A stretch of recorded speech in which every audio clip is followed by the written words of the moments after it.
Hello, potential wedding guests. Oh my gosh, we are so excited that our wedding is less than a year away. Now, I know some of you probably don't share that same excitement, but maybe yours is a little more anxiety type nervousness because you don't really feel like you know what's going on, and that's okay. Um, well, it's not okay that you feel that way, but I'm here today to reassure you and give you hope in a lot of those concerns and questions that might be fueling your anxiety. So hopefully that makes sense. And hopefully this video helps. Really, today I just wanted to update you guys that, we've been in close contact with our wedding planner in Ghana, and we are tracking right along for an incredible event. And not only our wedding, but the entire week that we have kind of planned out for you guys. More information on that to come definitely as we get closer. But really, today I wanted just to really quickly go through a couple of things that have been brought to my attention about different concerns and things like that that have different people have had and stuff like that. So number one, I think the most important thing is to make sure that if you don't already have your passport, to get that passport. And if you guys don't know how to do that, please let me know and I can help you walk through that. But that needs to be done like yesterday. Just because I've heard also there's been a lot of delays in the system with COVID and different things that passport applications are taking a little bit longer than normal. So if you don't have your passport, please hear me, get that. Get that as soon as possible. And just for budgeting purposes and trip costs and things like that, it's good to kind of take care of these things a month at a time, while you still have that time and still have that advantage so that you can really space out those expenses and whatnot if that's something that you're worried about. So definitely passports. The other thing, if you already have your passport, make sure that it's good.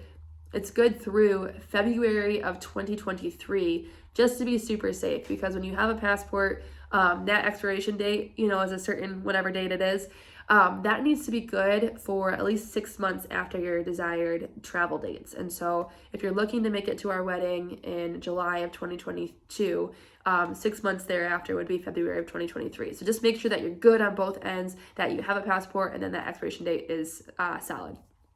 That's number one. And why is that number one? Because definitely you need that to travel, but also your flights. And buying your flights, when you're buying an international flight, and we will recommend doing this in about January, February, really start looking and finding the right flight for you, the right flight path, the right flight cost, things like that. That's going to become January, February. And so with that being said, when you buy an international flight, you really need to have your passport number to make that purchase. So if you don't have your passport number, you're going to be delaying yourself and potentially costing more money in the long run. So that's the two biggest things right now. The other thing is that yellow fever shot. When we recently took my siblings and my dad to go get their shots, we found out that our Lucas County, health department here in Toledo, Ohio, only keeps 5 on hand. So, it's not like they don't have them. They just need to prepare. I think it's a week to get them shipped out or something. So just be on top of that, guys. I would highly recommend looking into your yellow fever vaccination at this point in time. Now, the other things that have been brought up are like cell phone usage. What does that look like in Ghana? Visa, what does my visa look like? I will say visa is something that will come later. You don't apply for your visa until 90 days before your departure. So we have time there, guys, okay? But visa, we'll talk about, how to apply, what one you want to apply for, things like that. I think that's a $60 cost for the single entry, which is what we recommend. What does water look like, the water situation? What about, arrival information? What's it look like once I get to Ghana?